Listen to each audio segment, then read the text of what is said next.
হবে, আরেকজনের রিজিকের ব্যবস্থা হবে, সবই ঠিক আছে, কিন্তু অপচয় তো হয় অনেক। আমাদের আরো অনেক অনেক কাজ আছে যেগুলো আমাদের করা দরকার, আর প্ল্যানিং নেই। প্ল্যানিং থাকলে কি এভাবে কাজ হইতো?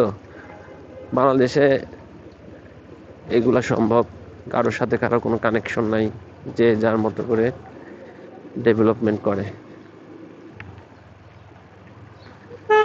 এখন এই ভাইয়াটা গাড়িটা ঘুরে না দিলে হয়। আমার মোবাইলটা মনে হয় ভিজতেছে, বাট অল্প কিছুক্ষণের জন্য তো, আশা করি সমস্যা হবে না। আশা করি সমস্যা হবে না।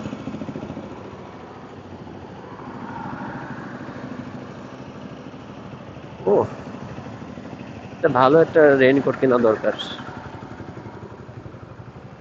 বৃষ্টিতে রেইনকোট পরে বাইক চালানোর একটা আলাদা ফিল আছে।